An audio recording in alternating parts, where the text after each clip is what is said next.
Bismillahirrahmanirrahim. Assalamualaikum warahmatullahi wabarakatuh. Sebelum saya meneruskan perbincangan kita pada kali ini, ingin saya memperkenalkan diri kami. Saya Lucy Hashim dan sahabat saya Lucy Harun. Pada petang ni kami akan bercakap tentang tajuk dinamika dialek Terengganu, penilaian berdasarkan pengalaman kami lah sebagai penyampai radio Terengganu FM yang kolaborasi dengan Dewan Bahasa dan Pustaka Kedah Timur dalam rancangan comelnya logat Terengganu. Jadi sebelum tu saya perkenalkan diri kami dulu lah. Saya dari Guru ni bekas guru, pesara guru, dan kami mengajar mata pelajaran Bahasa Melayu. Kami juga mempunyai pengalaman komunikasi kertas, PMA, SPM dan juga STPM. Dan pengalaman terakhir kami sehingga hari ini ialah penyampai radio secara sambilan dengan Terengganu FM pada setiap minggu lah, 1 jam setiap minggu diberi pertunjukan untuk kami pukul 3 hingga pukul 4 petang. Jadi tajuk yang kami akan bincangkan pada petang ni ialah tentang pengaruh logat Terengganu, dialek Terengganu pada masa kini lah. Jadi penilaian ni berdasarkan pengalaman kami lah sebagai penyampai radio. Jadi kalau kita lihat dialek ni ialah variasi daripada kelainan bahasa yang terpakai dengan sifat-sifat tertentu lah. Itu yang kata-kata dialek ni. Jadi kalau nak ikutkan, bukan Terengganu saja penyebarannya.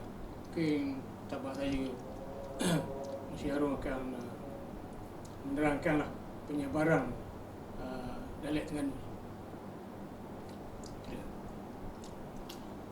Berkenaan dengan penyebaran ini, kalau kita perhatikan dialek Terengganu ini tersebar ataupun dikembangkan melalui pelbagai cara, melalui pelbagai medium, itu seperti media sosial, seperti iklan-iklan yang disiarkan melalui radio dan televisyen, digunakan dengan meluas. Sehingga sekarang memanglah dialek Terengganu ini digunakan dengan cara yang begitu menyenangkan hati. Mereka suka menggunakan dialek ini sebab kata mereka, antara kata-kata yang dikeluarkan adalah dialek Terengganu ini ada seninya, ada keindahannya. Memang betul lah kalau kita nak perhatikan keindahannya. Misalnya perkataan cakna itu diangkat dari dialek Terengganu, cakna. Jadi kalau awak tak ambil cakna, tak boleh. Mana itu satu daripada contohnya. Dan perkataan-perkataan lain yang menjadi pengenalan kita ialah kata-kata yang berakhir dengan ng. Misalnya makan. Saya memang selalu kena lah masa belajar dengan kawan-kawan dari negeri lain. Dia kata mudak makan nasi, mudak pergi jalan, mudak makan ikan, semua sekali. Itu yang nampak pada mereka lah. Tapi kita tahu bahawa mereka itu bukan mengajuk sebenarnya. Mereka itu ambil perhatian, ambil kisah tentang dialek Terengganu ini. Jadi perkataan-perkataan tu banyak. Dan kita perhatikan sekarang ni, selepas rancangan comelnya logat Terengganu ni makin banyak digunakan, semakin meluas penggunaan dialek Terengganu. Orang suka guna perkataan itu, orang kawasan lain pun suka guna juga perkataan dalam dialek Terengganu ini. Dan perkataan ini sebab dialek Terengganu ni ada keistimewaan. Saya beri satu contoh, itu penggunaan perkataan nak menggambarkan sesuatu. Misalnya kalau kita kata jatuh, ada lagi perkataannya. Jatuh tungging, jatuh debok. Kalau jatuh tangga misalnya. Kalau menggambarkan sifat-sifat, misalnya besar berjergu. Besar berjergu. Sangat besar lah maknanya. Kalau kecil, dia kata kecil tuek. Kecil tuek. Kalau maknanya dikatakan hitam apa kau? Hitam beletung. Hitam legam. Hitam kelam. Tapi kalau maknanya kalau betul-betul kampung, hitam beletung. Mukamu macam apa? Hitam macam kepatak kewali. Hitam beletung. Itu contoh. Dan kalau perkataan-perkataan lain lagi memang ada banyak lah. Kalau kita boleh senaraikan. Kadang-kadang dalam satu rancangan tu kita cuma fikirkan tentang perkataan-perkataan itu saja. Ini sangat menarik lah. Ya, tentang apa ni logat ni, sebenarnya dalam bahasa ada dah susung lah sebuah buku lah. Jadi kami masa dalam persatuan pelita dulu dipanggil untuk apa ni mengasihkan sebuah glosari lah. Ni buku dia lama dah, tahun 97, lebih tahun 97. Ini yang pertama lah. Jadi kalau dah silap 3 tahun lah nak mengasihkan glosari ni dengan beberapa orang pakar bahasa daripada orang bahasa pusaka. Ingat dalam 3 tahun lebih mengasihkan buku. Jadi pasal apa kita tengok sekarang ni makin meluas kan, tersebar logat Terengganu ni. Dia tu tengok daripada pengalaman kami lah ya. Kerana apa ni nak menunjukkan jati diri orang Terengganu ya. Jati diri, identiti orang Terengganu lah. Kemudian dari segi penggunaan dia ada kemesraan. Kalau orang Terengganu dia cakap Terengganu sama-sama dia jadi ada macam mesra. Lebih dalam, mesra itu lebih dalam.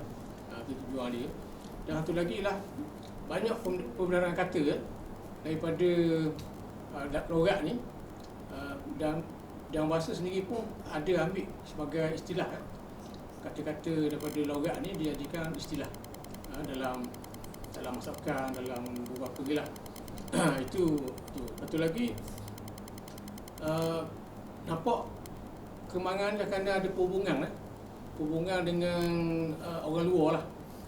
Kita tahu Terengganu pusat pelancungan lah, macam pula-pula kan. Jadi bila cuti sekolah tu ramai orang daripada negeri lain jadi berhubung dengan orang Terengganu lah.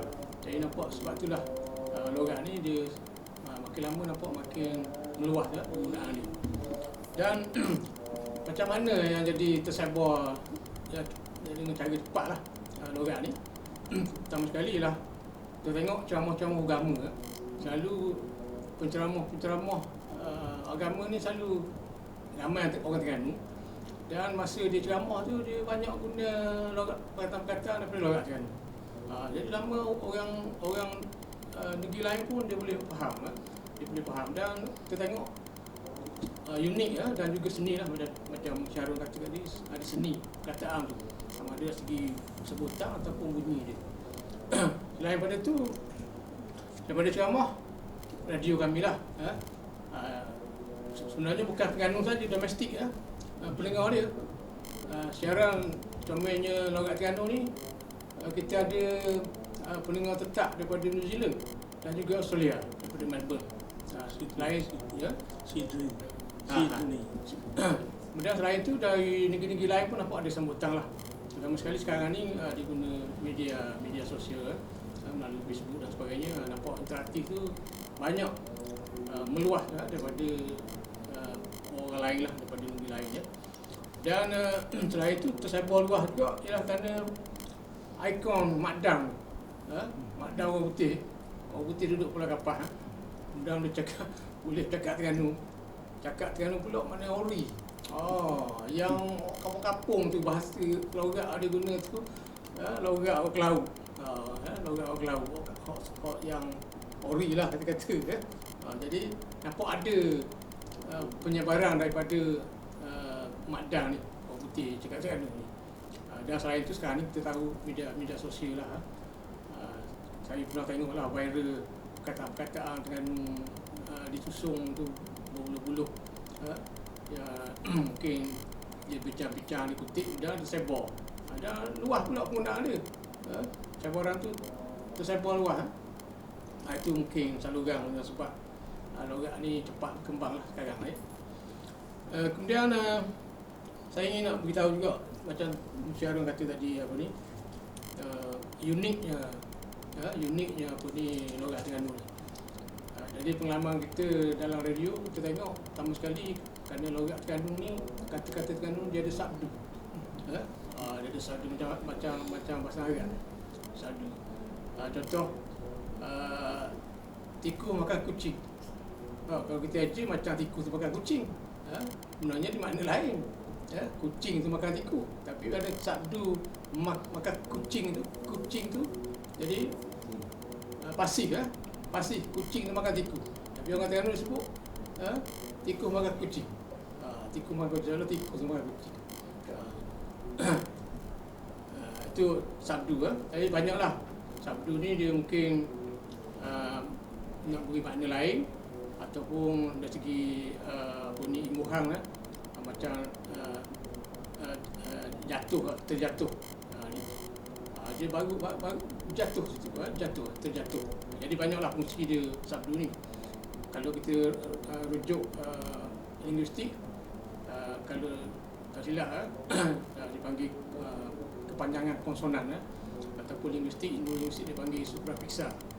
Dan kalau silap ada seorang profesor pernah buat kajian Profesor Colin di UPM dulu tentang keunikan perkataan sabdu ni di Pantai Timur lah, terutama sekali Terengganu dan Kelantan. Jadi makna itu ada satu keunikan. Selain itu, keunikan lain yang dalam logat Terengganu ni ialah, kalau kita tengok dalam bahasa standard, bahasa baku, kata ganda daripada kata nama. Sayur mayu, gunung gandang. Tapi dalam logat Terengganu dia unik, dia kata sifat tu dia ganda juga. Itu yang satu kelainan lah, kata sifat. Misalnya manis, jadi ganda dia manis leting. Ataupun merah tu kata sifat. Merah nyala. Macam Dek Garung kata tadi, hitam legam. Ataupun kata sifat lain, usur jala misalnya. Usur jala. Usur jala dia ada ganda daripada kata sifat. Ini satu unik lah. Kita tengok dalam bahasa Melayu, dia kata nama. Kata nama. Kemudian selain pada tu, yang nampak unik lagi lah, dia ada unsur-unsur bunyi. Orang Terengganu nak beritahu suatu cara jelas ni, dia guna unsur bunyi. Jatuh debok. Jatuh dah. Tapi nak jelaskan lagi jatuh tu lagu mana. Jatuh debok. Ataupun unsur bunyi hudu gadang. Gudung gadang. Apa benda gudung gadang atas rumah tu? Maknanya gudung tu dah bunyi kejatuhan dah kan. Tapi nak jelas lagi kuat dengan banyaknya barang jatuh tu, gudung gadang. Itu pun satu keunikan lah dalam logat Terengganu. Dan satu yang pengalaman saya dah satu lagi lah, dia ada satu unsur bayangan makna. Bayangan makna yang dalam bahasa Melayu biasanya makna kurang lah. Misalnya kata-kata bawa kan. Dia banyak. Dia nak menunjukkan bayangan makna tu, kelek, junjung, galah bawa juga. Tapi cara lain kan. Satu lagi, nampak bayangan makna tu lah lempar kalau bahasa ni, lempar ataupun balik. Di dalam logat Terengganu dia banyak bayangan makna berkait dengan lempar ni. Misalnya plekong. Plekong beza dengan tagu pun balik juga, tapi cara lah, mungkin cara kederasan benda tu ataupun benda yang dibuat, benda yang dipegang tu lain. Jadi tagur ni dalam bentuk benda bulat lah, batu dan sebagainya. Ataupun plekong. Orang Terengganu kata plekong buah pelang. Mungkin plekong tu mungkin dengan kayu. Itu antara yang kita kata yang unik lah dalam. Jadi nampak sekarang ni generasi baru pun suka. Suka guna.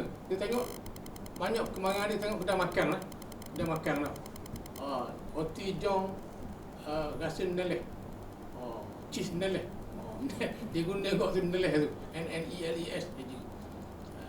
Ataupun kedai gunting hontoh. HOTOS. Hontoh. Kalau orang luar kata dah pandai sebut, dia mungkin sebut lain. Tapi orang Terengganu dia tahulah cara sebut tu. Hontoh. HOTOS. Hontoh tu macam, ni dia. Itulah. Ni tau, ni dia. Hontoh. Jadi banyak sekali nama-nama warung, nama-nama syarikat yang jauh kebelakangan ni dia guna logat, perkataan logat. Jadi mungkin juga secara mudah tambahlah berkaitan dengan logat Terengganu ni keistimewanya kalau kita perhatikan ialah kawasan penyebarannya itu boleh nampak nyata walaupun kajian ada dibuat, tapi nak menunjukkan contohnya kalau dekat dengan sepadan dengan Kelantan tu, maknanya percakapannya menggunakan logat Kelantan. Kalau di Pahang, dekat dengan Pahang tu di Besroh gunakan logat Terengganu. Situ bentuk dia lain sikit daripada bentuk asal. Dan kalau diperhatikan juga di tengah-tengah tu, di Kuala Terengganu tu, bentuk dia macam modern sikit lah, macam orang KL. Kalau kita kata orang KL, cakap gitulah. Tapi yang nak beritahunya, perkataan Inggeris yang dimelayukan, yang ada dalam bahasa Melayu dan dialek. Misalnya post office dia kata post office. Mak nak pergi post office. Mak tu cakap tu, bukannya anak. Mak nak pergi post office. Ataupun go ahead. Jadi go bersikap, go taxi. Kerja apa? Go taxi apa sebut tu menunjukkan penyebarannya itu. Dan kita boleh lihat juga ejaan perkataan-perkataan logat Terengganu ni kadang-kadang dia jadi macam payah orang lain, orang nak faham. Kalau mereka baru dia tak faham. Misalnya kalau kita kata bolok wong, bolok tu boleh eja, wong tu nak eja ke mana? Tu eja wong ke mana? Kena itulah tak kena ikut Mesti fonetik lah. Kalau fonetik, orang belajar fonetik pun kalau tak belajar tak boleh. Jadi nak menzahirkan perkataan itu. Bolok wong. Kalau WOK jadi walk. Kalau WOK walk. WOK walk. Jadi ada kelebihan dia di situ. Dan kita dapat lihat juga yang digunakan dalam dialek harian ni di kedai-kedai makan tu, kadang-kadang kita pun bukanlah rasa tidak setuju molek benar dia guna tu. Tetapi perkataan-perkataan itu kadang-kadang tidak diterjemahkan kepada bentuk yang orang faham. Sebab orang hok tengok tu, baca tu bukan orang Terengganu saja. Orang Kedah mari. Apa benda gini? Mari orang Johor mari tengok perkataan-perkataan yang digunakan itu. Jadi lama-lama mereka tidak faham. Tapi saya haraplah maknanya kita memang akan kita sentiasa melengkapkan siaran kita tu dengan perkataan itu. Kalau diperhatikan dalam comelnya logat Terengganu, macam-macam perkataan dia ditanyakan, dikemukakan kepada kita. Kadang-kadang perkataan itu kita tidak faham. Sebab penggunaan perkataan itu digunakan di kawasan itu saja, orang yang terlibat saja. Macam sekarang ni pula lagilah pula nak cari orang lama, nak cari umur 60 tahun ke atas. Macam saya pun 60 tahun ke atas pun kadang-kadang tak faham juga sebab tak terlibat secara langsung dengan dialek Terengganu ni. Macam saya kawasan Kuala Terengganu. Kawasan Kuala Terengganu kurang sikit. Kalau kawasan luar, kawasan pedalaman, banyaklah yang difahami, yang boleh digunakan daripada dialek Terengganu tu. Jadi kita sangat berbanggalah apabila pendengar-pendengar kita bertanyakan dan menggunakan dialek Terengganu ni, sebab penggunaannya sangat meluas. Banyak benda yang boleh kita gunakan. Kalau katakanlah duduk saja. Duduk saja tu benda mana? Duduk saja. Duduk tinggung. Duduk tipuh. Duduk belunju. Jadi semuanya menggambarkan perkara yang berbeza antara satu sama lain. Jadi maknanya kalau walaupun dia berkembang, tapi kita kena ada kawalan juga lah. Kami melalui radio ni mungkin sekali akan memberitahulah pendengar berdasarkan perkara yang misalnya ejaan lah. Nasi lemak patutnya walaupun ada logat Terengganu, nasi lemak sebutan je, tapi tak patutlah kita letak di kedai kita tu ejaan dia nasi lemak kan. Kita kena jaga juga standard bahasa tu. Nasi minyak dia je nasi, lepas tu NASIK minyak, MINYOK, nasi minyak. Jadi berdasarkan sebutan lah. Jadi ini maknanya kena kawal juga lah kan, supaya tidak pengaruh pada terutama sekali orang-orang anak-anak kita dalam sekolah tu nanti buat karangan pengaruh dengan nasi lemak LEMOK juga. Ya. Satu lagi saya tengok penggunaan kata bodoh. Kadang-kadang kita ni dalam logat Terengganu kita banyak sekali bahasa halus ya. Bahasa halus. Nak menggambarkan kesantunan budaya orang kita lah. Jadi guna bahasa halus. Tapi kita tengok tersebar juga dalam logat ni bahasa-bahasa kasar, bahasa kesat ya. Jadi kita perlu kawal juga lah. Misalnya kita tengok ada kedai ada penggunaan tok mung lah. Pok mung. Pok jadi kasar lah. Sedangkan kita dalam budaya orang Terengganu, orang Pantai Timur ni, Terengganu Kelantan sendiri pun kita ada bahasa halus. Saudara kan, mak, ayah, saudara bapak saudara, macam itulah ataupun lebih kasar kalau kita kata bini dia tu dah sarak dah. Dan kita ada bahasa halus. Orang rumah dia tu dah berbadan dua kan. Jadi banyak sekali dalam logat kita ni yang penggunaan dia kosakata yang halus lah. Jadi kita perlu guna yang halus daripada yang kasar. Ya, maknanya perkataan yang digunakan itu dalam dialek Terengganu tu ada satu lagi rancangan itu dibuat panggilan telefon hari tak silap saya hari Ahad. Hari Ahad dia akan telefon tanya perkataan-perkataan. Misalnya kalau ditanya perkataan tu, mula-mula pendengar yang menyatakan maksud perkataan itu. Dia beri dua perkataan. Misalnya kata leweh dengan kata anggur. Leweh dengan anggur. Jadi pendengar akan telefon beritahu maksud. Lepas tu dia baru mengesahkan balik, telefon saya balik, tanya maksud perkataan itu. Dan saya seboleh-bolehnya berikan maksud perkataan itu, maksud yang paling jelas lah, yang paling banyak. Mana setakat mana ada guna perkataan itu. Kalau perkataan, misalnya katakanlah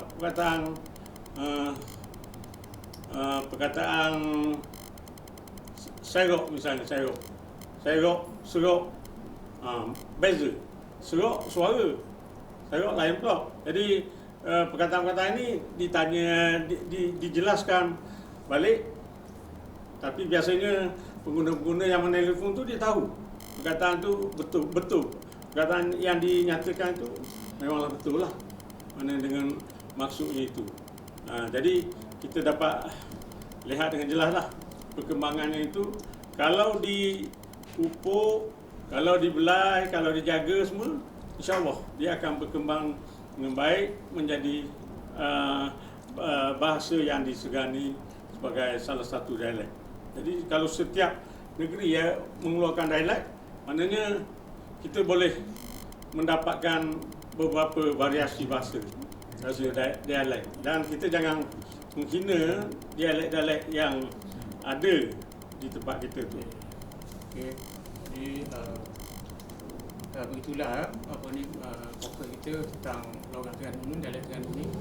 Jadi kita tengok itu penyebaran dan keunikan logat Terengganu, kemudian usaha-usaha untuk menyebar luas lagi ya. Sebab kalau kita ikut banyak perkataan-perkataan yang bahasa Melayu standard pun, istilah-istilah kita ambil daripada logat jugalah, dialek juga, untuk memantapkan istilah-istilah dalam bidang-bidang. Jadi itu saja. Terima kasih kepada Dewan Bahasa dan Pustaka Daerah Timur kerana memberi ruang dan peluang lah kita dalam program ini ya. InsyaAllah kita jumpa lagi pada lain masa. Terima kasih. Sekian. Assalamualaikum.